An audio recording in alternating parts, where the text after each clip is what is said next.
Hello students, विद्यार्थियों, आज हम जो है आपका टर्म 2 के सिलेबस की कन्यादान कविता का अध्ययन करने जा रहे हैं। विद्यार्थियों, आपके पाठ्यक्रम में आप सभी जानते ही हैं कि कन्यादान एवं उत्साह एवं अट नहीं रही है, केवल 2 कविताएं ही इस बार आने वाली है। तो आप अच्छे से वीडियो को ध्यानपूर्वक सुने ताकि जो है इस कविता से आने वाले प्रश्नों के उत्तर आप अच्छे से पेपर में लिख पाएँ। चलिए विद्यार्थियों, कन्यादान, सबसे पहले तो आपको कन्यादान का अर्थ समझना है। दान अर्थात कन्या का दान करना। इस कविता के जो कवि हैं वो ऋतुराज जी हैं और इन्होंने जो है यहाँ पर कन्या के दान इस शब्द पर ही क्या कर दिया है, प्रश्न उठा दिया है। दान का अर्थ होता है विद्यार्थियों, जब हम किसी को कोई वस्तु दान में दे देते हैं तो बदले में हम उससे कुछ भी चाहत नहीं रखते हैं। ठीक है, तो यहाँ पर ऋतुराज जी ने प्रश्न उठाया है, तो क्या कन्या को दान में दिया जाना चाहिए? क्या वह एक वस्तु है जिसका कभी हमें ख्याल नहीं रखना चाहिए, क्योंकि दान में दी गई वस्तु का हम दोबारा से ख्याल नहीं रखते हैं। ठीक है विद्यार्थियों, तो इन्हीं चीज़ों का इन्होंने यहाँ पर प्रश्न उठाया है। तो इन्होंने जो है बड़े ही जो समाज में व्याप्त जो रूढ़ियाँ हैं, बुराइयाँ हैं, उनके ऊपर इन्होंने बड़े वास्तविकताओं पर इन्होंने प्रकाश डाला है और इन्होंने ऐसे लोगों पर अपना लेखनी चलाई है जो समाज के हाशिए पर जा चुके थे। समाज के हाशिए पर जाना अर्थात जिनके बारे में कोई लिखना ही नहीं चाहता है, जिन्हें सब निचले दर्जे का समझते हैं, जैसे महिलाओं को लोग निचले दर्जे का समझते हैं। तो पहले हम कविता का सार देख लेते हैं विद्यार्थियों। प्रस्तुत कविता में कवि ऋतुराज ने माँ और बेटी के बीच होने वाली घटना का वर्णन किया है कि माँ और बेटी के बीच में क्या हो रही है विद्यार्थियों, एक घटना यहाँ पर घट रही है। तो एक घटना यहाँ पर कौन सी घटती है? जब एक माँ अपनी बेटी को शादी के बाद विदा करती है तो उसे ऐसा लगता है मानो उसके जीवन की सारी जमा पूंजी उससे दूर चली जा रही है। फिर उनका पुत्री मोह उनसे इस बात से भयभीत करता है कि उनकी बेटी नए घर में जा रही है, कहीं उसे कुछ परेशानी ना हो या उसे कोई अत्याचार ना सहना पड़े। इन सब के कारण माँ क्या हो जाती है, चिंतित हो जाती है और अपनी फूल सी बेटी को भले बुरे का पाठ पढ़ाने लग जाती है, जिसे जीवन में आने वाले दुखों का कोई बोध ही नहीं है। उसने सिर्फ अभी खुशियाँ ही खुशियाँ देखी हैं और उनके सपने ही संजोए हैं। तो विद्यार्थियों, हम देखेंगे यहाँ पर जो माँ है अपनी बेटी के लिए थोड़ा चिंतित है, बेटी का विवाह होने वाला है। तो यहाँ पर माँ अपनी बेटी को बहुत सारी सीख देती है, क्योंकि माँ ने भी जो है बहुत सारे समाज में वास्तविकताओं को देखा है, माँ को अनुभव है। यहाँ पर देखेंगे किस प्रकार से कन्या का दान किया जाता है, इस प्रकार से कन्या का दान किया जाता है, विवाह की एक रस्म है ये। चलिए देखेंगे कितना प्रमाणिक था उसका दुख लड़की को दान में देते वक्त, जैसे वह उसकी अंतिम पूंजी हो। यहाँ पर कवि ऋतुराज जी क्या कह रहे हैं कि प्रमाणिक मतलब वास्तविक, कि यहाँ पर उन्होंने माँ के दर्द को दिखाया है कि कन्यादान करते समय माँ का दुख कैसा था, बहुत ही वास्तविक था, बहुत सचमुच में वो क्या थी, दुखी थी। लड़की जैसे वह उसकी अंतिम पूंजी हो। यहाँ पर लड़की को अंतिम पूंजी कहा है कवि ने, क्योंकि माँ अपने सारे सुख दुख अपनी बेटी से बांटती थी, तो कन्या ही उसकी एकमात्र पूंजी थी। अब उसे ऐसा लगता है कि वह अपनी बेटी के जाने के बाद अकेली हो जाएगी, अपने सुख दुख किससे बांटेगी। तो वह बेटी को अपनी अंतिम पूंजी समझ रही है। अंतिम पूंजी मतलब कि बिल्कुल आपके पास और कोई धन बचा ही नहीं है। अंतिम पूंजी का अर्थ ये होता है कि अब आपके पास और कोई भी पूंजी यानी आपके पास धन संपत्ति कुछ नहीं बचा है। तो माँ की धन संपत्ति क्या है, लड़की है। लड़की अभी सियानी नहीं थी, अभी इतनी भोली सरल थी कि उसे दुख का आभास तो होता था लेकिन दुख बाँचना नहीं आता था। पाठिका थी वह धुंधले प्रकाश की, कुछ तुकों और कुछ लयबद्ध पंक्तियों की। यहाँ पर कवि क्या कह रहे हैं, लड़की ने तो अभी तक अपने मायके में सुख ही सुख देखा है, खुशियाँ ही खुशियाँ देखी है। तो लड़की अभी इतनी सियानी मतलब अभी इतनी समझदार नहीं हुई थी कि वह दुनिया को समझ सके। वह कैसी थी, भोली और सरल थी, उसके व्यवहार में बिल्कुल भी छल कपट नहीं था। उसे दुख का आभास तो होता था, उसे ये तो पता था कि दुख कोई चीज़ होती है, दुख बाँचना नहीं आता था, लेकिन उस दुख से किस प्रकार से निपटा जाएगा ये उसे नहीं आता था। बाँचना मतलब पढ़ना, उसे दुख को पढ़ना अभी नहीं आता था, अर्थात वह अभी बहुत ही निश्चल थी। पाठिका थी वह धुंधले प्रकाश की, कुछ तुकों और कुछ लयबद्ध पंक्तियों की। उसने तो अभी विवाह के लिए केवल कुछ अपने तुकों और कुछ लयबद्ध पंक्तियों का अर्थ है विद्यार्थियों कि उसने तो अभी केवल अपने विवाह के लिए सुरीले और मोहक पक्षों को ही देखा था।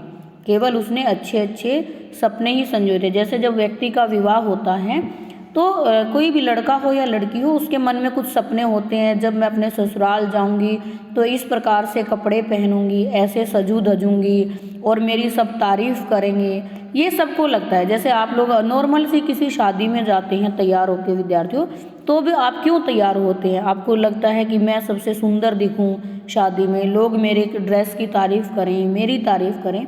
ऐसे ही लड़की का जो विवाह होने वाला है तो लड़की ने केवल अच्छे अच्छे सपनों को देखा है कि वहाँ ससुराल में सब उसकी तारीफ़ करेंगे, उसके कपड़ों की तारीफ़ करेंगे, उसके काम की तारीफ़ करेंगे।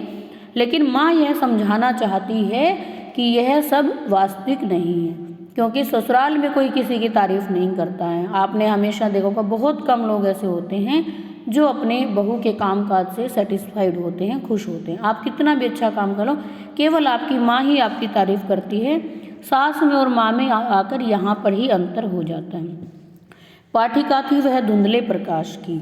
उसने अभी क्या किया था, एक अस्पष्ट सी कल्पना थी उसके मन में कि केवल क्या है, वैवाहिक जीवन बहुत ही सुंदर है, बहुत ही अच्छा है। उसे दुखों का तो पता ही नहीं था। तो विद्यार्थियों, पाठिका थी वह धुंधले प्रकाश की, यह आपसे प्रश्न भी पूछ सकता है। तो यहाँ पर लड़की विवाह के बारे में बहुत कुछ जानती थी। उसने केवल सुखों की ही कल्पना की थी। और पाठिका थी वह उसने केवल दुखों के बारे में उसने कुछ भी नहीं जाना था। तो यहाँ से प्रश्न भी आपसे पूछ सकता है। आगे माँ अपनी बेटी को क्या सीख दे रही है बच्चों? अभी तक तो यहाँ पर ये था कि बेटी अभी कैसी है, बहुत ही सरल है, भोली है, उसे दुनिया की समझ अभी नहीं है, उसने तो केवल सुखों की ही कल्पना की है। लेकिन विद्यार्थियों, आप सभी जानते हैं जीवन में हमारे केवल सुख ही नहीं आते हैं, दुख भी हमारे जीवन का हिस्सा होते हैं। लेकिन अभी ये जो लड़की है जिसका विवाह होने वाला है, इसको दुखों का कोई ज्ञान नहीं है। माँ ने कहा, पानी में जाकर अपने चेहरे पर मत रीझना। आग रोटियां सेकने के लिए है, जलने के लिए नहीं। वस्त्र और आभूषण शाब्दिक भ्रमों की तरह बंधन है स्त्री जीवन के।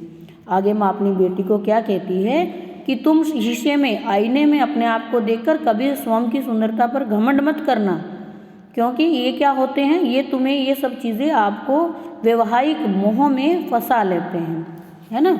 तो तुम कभी अपनी सुंदरता पे घमंड मत करना या अपनी सुंदरता पर मुग्ध मत हो जाना। कहीं तुम आईने में या दर्पण में अपना चेहरा देखकर उस पर खुश हो जाओ, है ना। और कहने का अर्थ क्या है कि ससुराल में लोग तुम्हारी सुंदरता की प्रशंसा करेंगे, तुम्हारी आंखों में सुंदरता देखकर उन पर मोहित मत होना। आगे माताजी उनको सीख दे रही हैं। क्यों? क्योंकि यही सुंदरता तुम्हारे बंधन का कारण बन सकती है। क्योंकि तुम्हें क्या हो सकता है, जैसे जब कोई आपकी तारीफ़ करता रहता है तो आपको फिर उम्मीद होती है कि वो हमेशा आपकी तारीफ़ करे। लेकिन ससुराल में कैसा होता है कि हमेशा कोई आपकी तारीफ़ नहीं कर सकता है। तो क्या है कि आप सुंदरता के बंधन में बंध जाओगे। अर्थात कहने का मतलब है कि आपको हर बार ये इच्छा होगी कि कोई तुम्हारी तारीफ़ करे, तो तुम बंध गई ना, कि तुम्हारी कोई तारीफ़ करेगा तो तुम खुश होगी, अगर कोई तारीफ़ नहीं करेगा तो तुम दुखी हो जाओगी। इसलिए माँ सीख देती है कि तुम अपने चेहरे को शीशे में देखकर अपनी सुंदरता पर कभी घमंड मत करना, या ससुराल वाले तुम्हारी सुंदरता की कभी तारीफ़ करें तो तुम उनमें खो मत जाना, क्योंकि ये तुम्हारे बंधन का कारण हो सकता है। आगे माताजी शिक्षा देती हैं, आग रोटियां सेकने के लिए है, जलने के लिए। माताजी क्या कह रही हैं कि तुम ससुराल में जाकर सभी काम करना, सभी लोगों को अच्छे से खाना पकाकर खिलाना, सबकी सेवा करना। लेकिन यदि कोई तुम उस आग से जलाने की तुम्हें कोशिश करे, यहाँ पर कवि ने समाज की दहेज प्रथा जैसी बुराई पर व्यंग किया है, कटाक्ष कसा है कि आज भी लड़कियों को कहीं ना कहीं दहेज के लिए जलाकर क्या कर दिया जाता है, मार दिया जाता है। तो कवि यहाँ पर अपनी माँ जो है बेटी को शिक्षा दे रही है कि यदि तुम्हें कोई उस अग्नि से जलाने का प्रयास करे तो तुम उसका विरोध कर देना, वो अत्याचार सहन मत करना। वस्त्र और आभूषण शाब्दिक भ्रमों की तरह है, बंधन है स्त्री जीवन की। जैसे कुछ लोग केवल मीठी मीठी बातें करते हैं लेकिन आपके लिए कोई काम नहीं करते हैं, इसी प्रकार से ससुराल वाले तुम्हें अच्छे अच्छे वस्त्र देंगे, आभूषण देंगे ताकि तुम उनके बंधन में बंध जाओ। ये सब क्या है? स्त्री जीवन के बंधन हैं, क्योंकि ससुराल वाले बात बात पे फिर आपको सब चीज़ें, गहने, अच्छे अच्छे वस्त्र देकर तुम्हें बंधन में बांधना चाहते हैं ताकि तुम खुलकर अपना जीवन ना जी पाओ। तो ये कपड़े और जो गहने हैं ये सब कैसे है? ये भ्रम हो जाता है, ये लोगों लड़कियों को भ्रम हो जाता है कि उसके ससुराल वाले तो उससे बहुत प्यार करते हैं, लेकिन ऐसा नहीं है। वो आपको कपड़े और थोड़े से गहने देकर आपसे कोल्लों की तरह काम करवाते हैं, कोल्लू के बैल की तरह आपसे काम करवाते हैं। तो ये क्या हैं? आपके बेड़ियाँ हैं एक तरीके से। वस्त्र और आभूषण कैसे हैं? बेड़ियाँ। तो सभी लड़कियों को ये समझ लेना चाहिए कि कोई भी यदि आपको वस्त्र, आभूषण, गहने दे रहा है तो ये नहीं कि वो आपसे बहुत प्रेम करते हैं, आपके माता पिता को छोड़ के। उनको आपसे बहुत सारा काम लेना है, इसलिए वो आपको इतने सारे गिफ्ट दे रहे हैं, है ना। माँ ने कहा, लड़की होना पर लड़की जैसी दिखाई मत देना। ये वेरी वेरी इंपॉर्टेंट पंक्तियाँ हैं विद्यार्थियों, बहुत बार यहाँ से प्रश्न CBSE ने पूछा है। आगे माँ शिक्षा देती है अपनी लड़की को। क्या शिक्षा देती है? कि तुम लड़कियों वाले अपने अंदर सारे गुण रखना। लड़की होना, माँ ने कहा लड़की होना, लड़की होने का अर्थ है कि तुम अपने लड़कियों के सभी गुण अपने अंदर विद्यमान रखना। जैसे लड़कियों में जो कोमलता होती है, सरलता होती है, उसे अपने अंदर रखना, सबसे प्रेम पूर्वक बात करना, लेकिन पर लड़की जैसी दिखाई मत देना। लेकिन बिल्कुल नाजुक गुड़िया मत दिखाना स्वयं को, अपने आप को। लोग तुम्हें ये ना समझ ले कि ये तो कोमल है, प्रेम से बात करती है, सबसे अच्छे से व्यवहार करती है, तो लोग तुम्हारी इस चीज़ को तुम्हारी कमज़ोरी ना समझ ले। तुम अपने आप को कभी भी उनके सामने कमज़ोर मत दिखाना, क्योंकि यदि तुमने अपने आप को उनके सामने कमज़ोर दिखा दिया तो वो तुम्हें मूर्ख बनाकर तुम्हारा क्या करेंगे? शोषण करेंगे। ठीक है विद्यार्थियों, लड़की होना पर लड़की जैसी दिखाई मत देना, कि तुम लड़की जैसी भोली और भावपूर्ण रहना, सबसे स्नेह करना, किंतु व्यवहार में क्या कैसी रहना? सावधान रहना। ठीक है, दूसरों को अपनी सरलता का लाभ मत उठाने देना। लड़कियों कैसी होती हैं? भोली होती हैं, दूसरों की बातों में आ जाती हैं, और इससे क्या होता है? लोग उनका आराम से शोषण कर लेते हैं, और लड़की इस बात को समझ ही नहीं पाती है कि उन्होंने उनका शोषण भी कर लिया है। तो माँ यही सीख देती है कि तुम थोड़ी सी प्रैक्टिकल रहना, व्यवहारिक रहना, इतनी ज़्यादा इमोशनल भी मत हो जाना कि लोग तुम्हें कोमल समझकर, नाजुक सी गुड़िया समझकर तुम्हारा लाभ उठा लें। तो यहाँ पर देख सकते हैं कि माँ जो है, माँ को जीवन का अनुभव है विद्यार्थियों, तो इसलिए माँ अपनी बेटी को अनेक तरीके से सीख देती हैं। तो कन्यादान कविता में सामाजिक कुरीतियों का हमारे यहाँ पर इसमें चर्चा की गई है, जिसमें बेसिकली दहेज प्रथा पर इन्होंने प्रश्न उठाया है। साथ ही ससुराल वालों की तरफ से जो लड़की पर शोषण किया जाता है उसका भी पक्ष किया गया। ये जो चित्र दिखाई दे रहा है विद्यार्थियों, यही होता है कन्या का दान करना। तो यहाँ पर लेखक ने एक प्रश्न, कवि ने एक प्रश्न ये भी उठाया है, जो ये शीर्षक दिया गया है कन्यादान, तो वो कहते हैं नारी जागृति से संबंधित है ये। ठीक है, नारियों को अपनी बेड़ियां समझनी चाहिए, है ना, उनको पता होना चाहिए कि उनके लिए कौन उन्हें गुलाम बनाने का कौन कौन चीज़ कार्य करती है।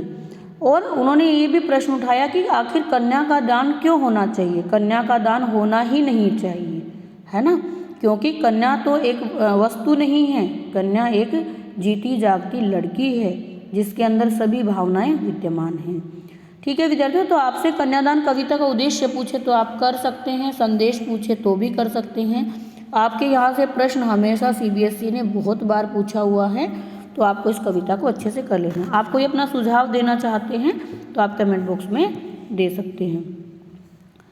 चलिए विद्यार्थियों, मिलते हैं हम अगली वीडियो में कुछ अच्छे के साथ, कुछ नए के साथ। अपनी तैयारी को बहुत ज़ोरों शोरों से करते रहिए। टर्म 2 का एग्ज़ाम मार्च में ही हो जाएगा, तो अभी से अपने एक एक चीज़ को समझना प्रारंभ कर दीजिए। तब तक के लिए जय हिंद, वंदे मातरम।